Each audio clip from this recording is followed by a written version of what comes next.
Welcome back to the channel, everybody. So today I'm going to be going over my Chase Sapphire Preferred card. I have had this card for almost 4 months now, and I want to show you guys how many Chase Ultimate Reward points I have earned in those 4 months. So I'm going to do a quick rundown of the Chase Sapphire Preferred's benefits, then I'm going to go into how many points I actually earned using the Chase Sapphire Preferred, and then I'm actually going to tell you if I think the Chase Sapphire Preferred is still worth it in 2020. And just as a quick reminder, if you are new to the channel or you've seen some of my videos in the past but are not subscribed, go down there, hit the subscribe button with the little alert bell so you don't miss any of my videos in the future. I'm going to be doing a lot more credit card strategy and review videos, so stay tuned. Okay, so the Chase Sapphire Preferred actually has an annual fee of $95. Now, if you've seen some of my videos in the past, you know that an annual fee should not deter you, as you usually can get way more value back from that annual fee card than the annual fee itself. And I'll make sure to show that to you later in this video. So to get approved for the Chase Sapphire Preferred, I personally recommend at least a credit score of 720 or higher.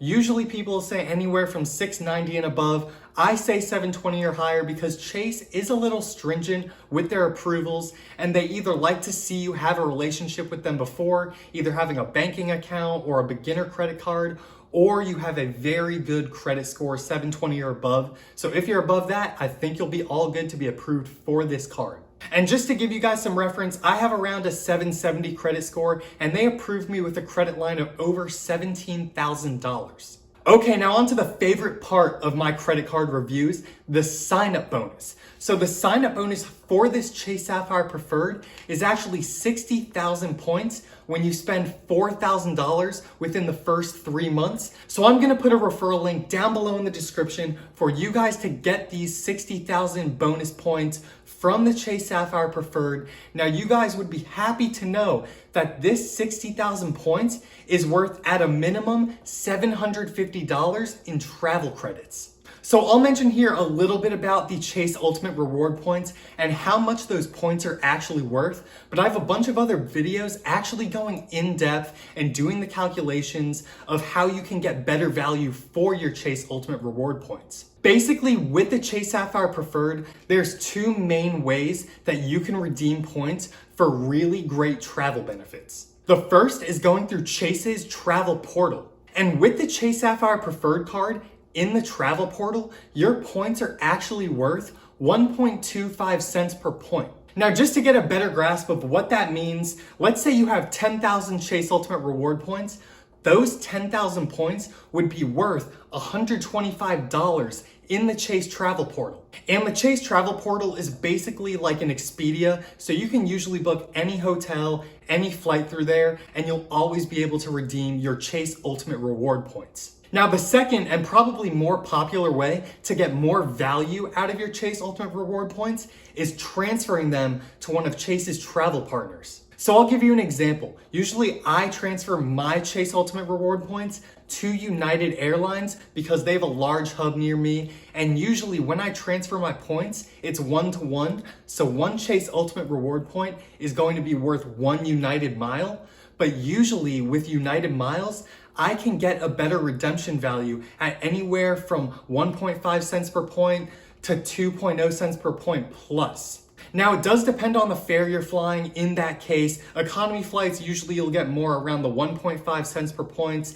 And then if you're doing business or first class, that's when you can start seeing some great rewards with your points, anywhere from 3.0 cents per point to 4 cents per points plus. Anyway, I'll stop talking about the value of the points. I'll link some videos down below in the description where I explain in much more detail how you can get the best value from your Chase Ultimate Reward points. Okay, so how do you actually earn Chase Ultimate Reward points from using your Chase Sapphire Preferred?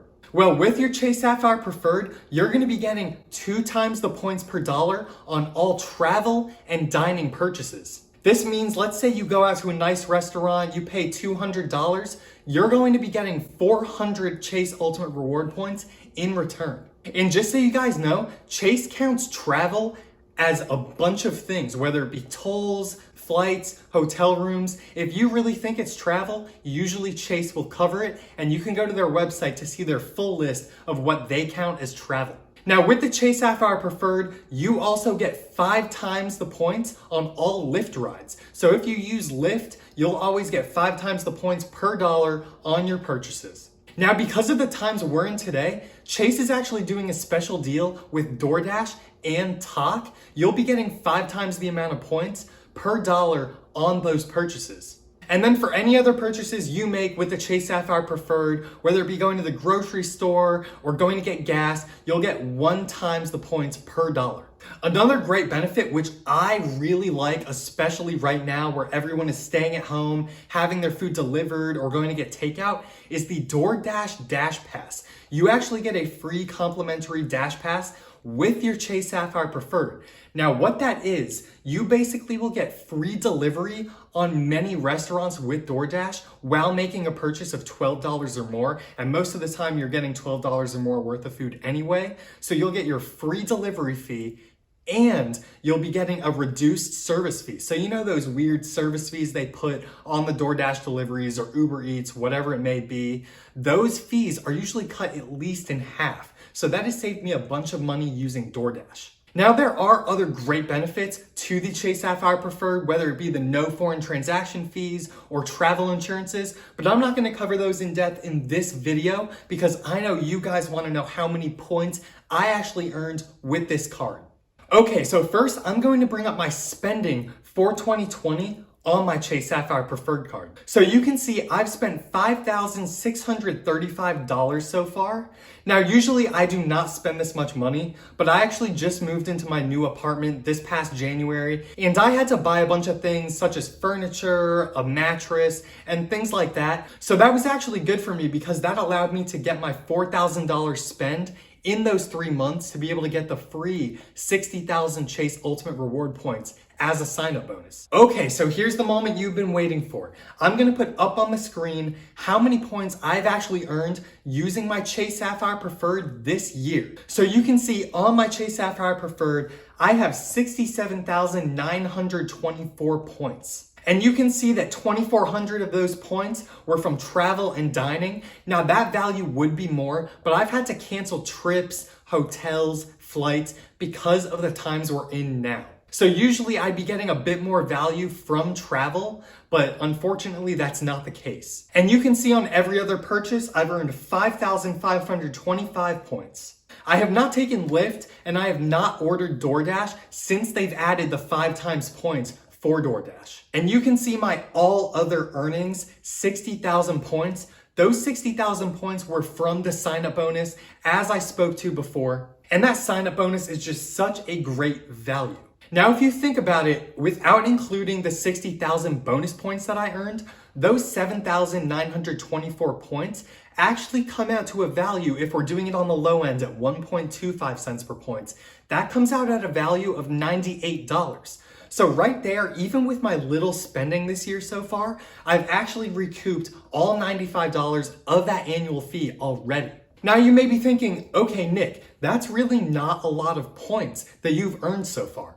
And I'll argue, yes, it's not a bunch of points, but I will be spending a lot more this year and hopefully we'll be able to start traveling soon. I'm not sure if that's going to be the case, but travel is really where I get most of my points from the Chase Sapphire Preferred. Now, the Chase Sapphire Preferred is not my only card. I actually go towards the Chase Trifecta strategy, so I have a portfolio of Chase cards that I actually use to earn Ultimate Reward points, and the combination of them together actually earns me a bunch of points. Now I'll put up on the screen how many points I've actually earned with Chase throughout this year so far. That includes this card and the Chase Freedom cards, and that value is around 108,000 points, or a $1,300+ value in travel. I definitely think the Chase Sapphire Preferred is a great card to get, especially if you want to start getting into the travel rewards game. It's a great card to have because you're going to be buying those food purchases, those restaurant purchases, and you'll be earning points. So when we all can travel again, you'll be able to use your points for free travel. I also recommend the Chase Sapphire Reserve. If you usually travel on flights at least 3 to 4 times a year, it gets you a bunch of great travel benefits, and I'll put the link to that video in the description below. If you guys found this video useful, I really encourage you guys to go give it a like down below, and be sure to subscribe if you aren't already. As I said before, I'll be going over a bunch of credit card strategy and credit card review videos in the future, so I don't want you guys to miss them. I'm going to put 2 videos up on the screen that I know you guys will enjoy. Have a great one.